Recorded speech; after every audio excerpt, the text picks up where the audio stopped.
एक छोटा कार्यकर्ता, साधारण कार्यकर्ता,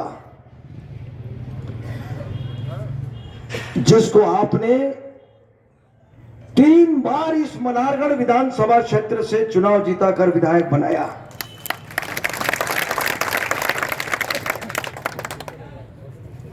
मैं उन सब कार्यकर्ताओं का भी आभारी हूं जिन्होंने मुझे सुहासरा में भी 4 बार चुनाव जिताया।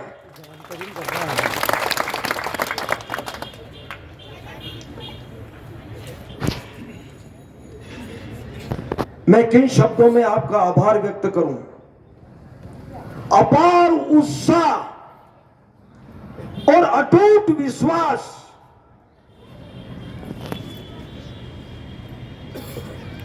मैं पार्टी का भी बहुत आभारी हूं कि मुझे यह सेवा का मौका दिया।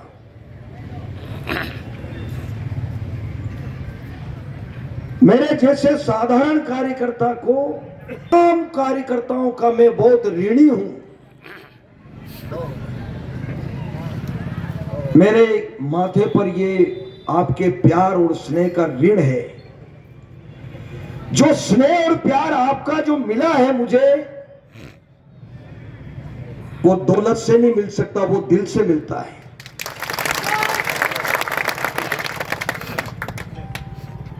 ये भारतीय जनता पार्टी है, बहुत साधारण कार्यकर्ता को उठा करके राष्ट्रपति भी बनाती है। यह भारतीय जनता पार्टी है जो बहुत साधारण कार्यकर्ता को भी प्रधानमंत्री बनाती है। इस पार्टी की विशेषता है। भारतीय जनता पार्टी की यह विशेषता है। और भारतीय जनता पार्टी किसी विचारधारा के लिए चुनाव लड़ रही है। हम केवल माला पहनने के लिए सरकार नहीं बना रहे। हम स्वागत सत्कार के लिए, माला पहनने के लिए, स्वागत के लिए, जुलूस निकालने के लिए हम सरकार नहीं बनाते। हम राष्ट्र के लिए काम कर रहे हैं। हम किसी विचारधारा के लिए काम कर रहे हैं। ये स्वागत सत्कार, ये आपका प्रेम है, आपका स्नेह है, ये हमारे संस्कार है, ये हमारी परंपरा है कि हम एक छोटे कार्यकर्ता को कंधे पर उठा करके भी लाड़ प्यार करते हैं। लेकिन ये पार्टी काम कर रही है विचारधारा के लिए। जनसंघ से लगा करके भारतीय जनता पार्टी तक बहुत लंबा सफर इस पार्टी का है। जनसंघ से प्रारंभ हुआ और आज विश्व की सबसे बड़ी पार्टी है। हमको गर्व है कि हम विश्व की सबसे बड़ी पार्टी के कार्यकर्ता बैठे हैं। हम उस पार्टी के कार्यकर्ता हैं जिसके सर्वोच्च पद पर, राष्ट्रपति के पद पर भी आपका अपना भारतीय जनता पार्टी का कोई कार्यकर्ता है। देश का प्रधानमंत्री, ताकतवर प्रधानमंत्री, जिनने हिंदुस्तान का डंका पूरे विश्व में बजा दिया, ऐसे प्रधानमंत्री की पार्टी के लोग हैं। डॉक्टर श्यामा प्रसाद मुखर्जी की पार्टी के कार्यकर्ता है। पंडित दीनदयाल उपाध्याय जी की पार्टी के कार्यकर्ता है। ये सारे कार्यकर्ता यहां बैठे, मंच पर बैठे। जनसंघ, जब जनसंघ ने अपना काम शुरू किया और डॉक्टर श्यामा प्रसाद मुखर्जी ने झंडा उठाया और आंदोलन किया, ये कांग्रेस चुनाव लड़ रही है। कौन सी कांग्रेस में बताऊंगा, लेकिन जनसंघ के समय डॉक्टर श्यामा प्रसाद मुखर्जी ने झंडा उठाया।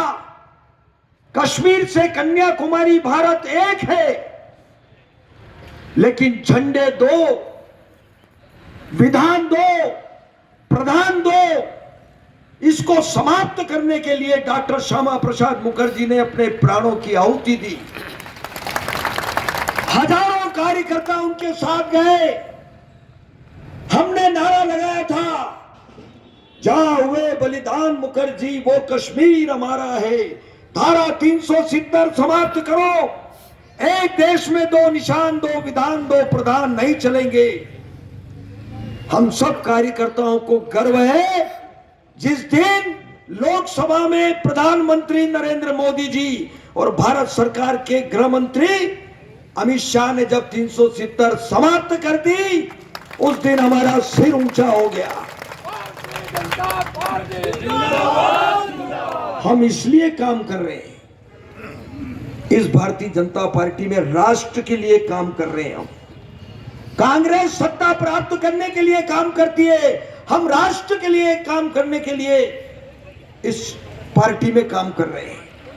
धारा 370 समाप्त हुई, इन कांग्रेसियों के पेट में दर्द हुआ, बड़े चिल्लाए, पूरे देश में चिल्ला चिल्ला करके बोले कि अगर धारा 370 समाप्त हो जाएगी तो खून की नदियां बह जाएगी, खून खराबा होगा।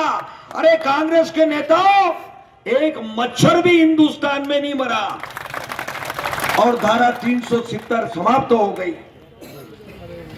हमने नारा लगाया था, मंदिर वही बनाएंगे, मंदिर भव्य बनाएंगे। कांग्रेसी बीच में से चिल्लाते थे कि तारीख नहीं बताएंगे। अरे हम तारीख बता रहे, 22 जनवरी को वहां अयोध्या में पूजा अर्चना होगी, नरेंद्र मोदी जी वहां रहेंगे और जय जय श्री राम के नारे लगेंगे।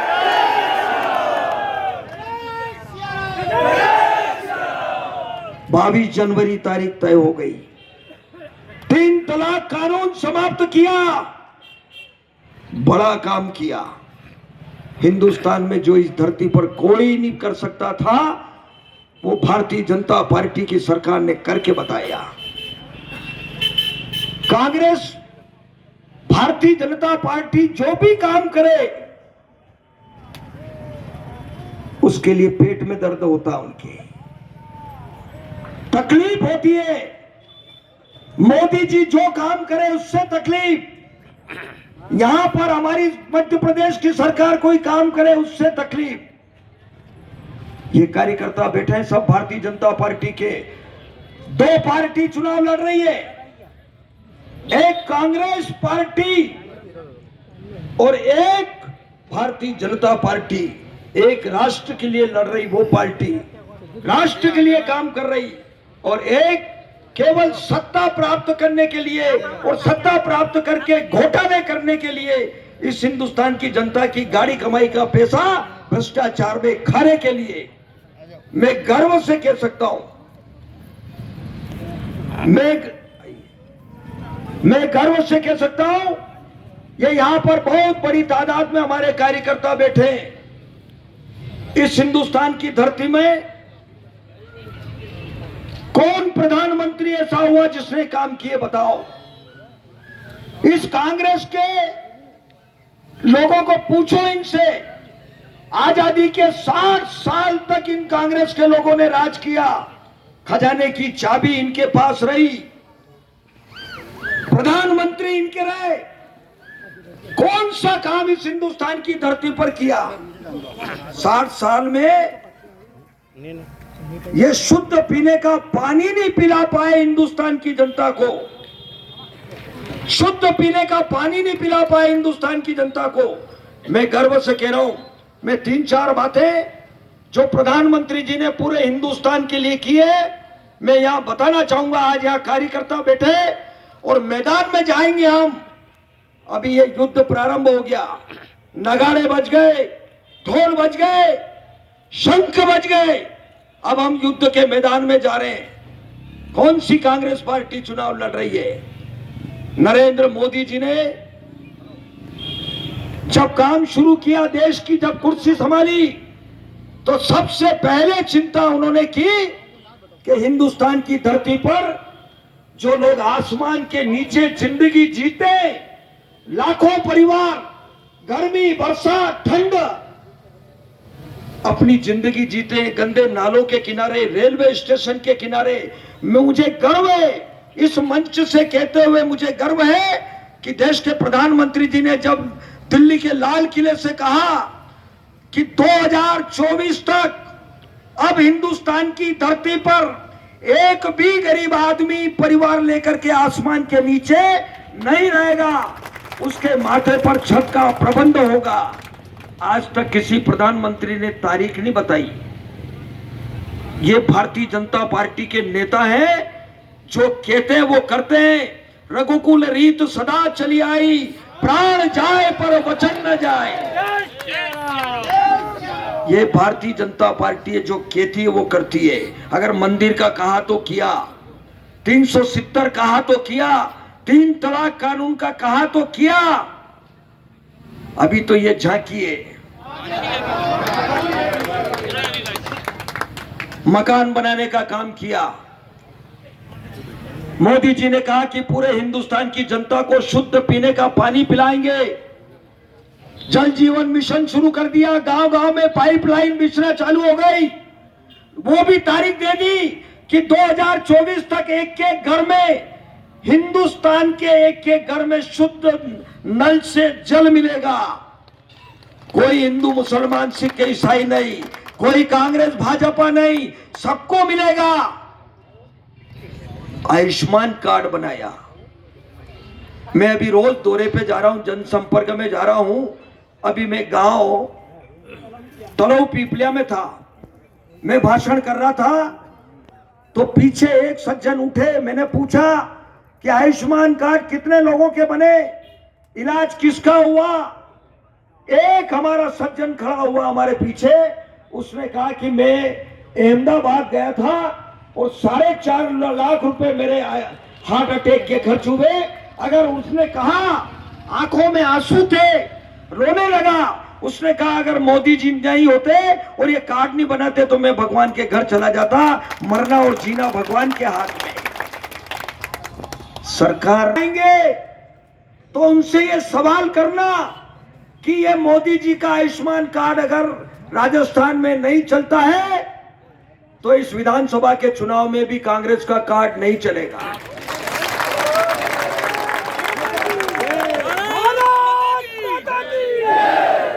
ये कांग्रेस का कार्ड यहां नहीं चलेगा।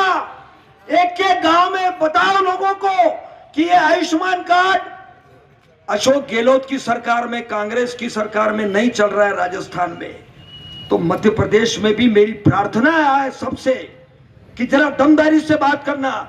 नहीं चलेगा यहां पर कांग्रेस का कार्ड।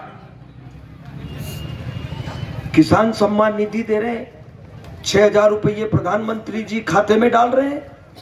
बटन दबा रहे दिल्ली में, यहां खाते में जमा हो रहे हैं, और मुख्यमंत्री जी बटन दबा रहे भोपाल में, यहां जमा हो रहे हैं। लाडली बहना के पैसे मुख्यमंत्री जी कह रहे 1250 जमा हो रहे हैं बहनों के खाते में, सभा में भी। और मैंने कई लोगों को पूछा, मुझे बड़ा आश्चर्य हुआ। मैंने एक सभा में पूछा, सबने हाथ खड़े किए कि किसान सम्मान निधि, मैंने कहा किस किस को मिलती, सबने हाथ खड़े किए। 10-15 लोग, 12 लोग, पता नहीं आगे पीछे इधर बैठे थे, उनने हाथ खड़ा नहीं किया। मेरी निगाह गई, मैंने कहा मैं पूछूं इनसे कि इनको मिले कि नहीं मिले। तो मैंने फिर पूछा, मैंने कहा दादा आपके पैसा आया कि नहीं आया? तो क्या आया? 6,000। मन के मुख्यमंत्री का के बीबी आया, मन के लाडली बहना का 1250 के बीबी आया। तो मन के आपने हाथ खड़ो क्यों नहीं करो कि मैं कांग्रेस का? अरे भाई पैसे तो ले रहे हो तुम, जेब में पैसे आ रहे। हमने भाजपा कांग्रेस नहीं किया, हमने जाति भेदभाव नहीं किया। पैसे ले रहे हो, हाथ खड़ा करने में शर्म आ रही है। जिस सरकार के पैसे ले रहे हो उसमें शर्म क्यों कर रहे हो?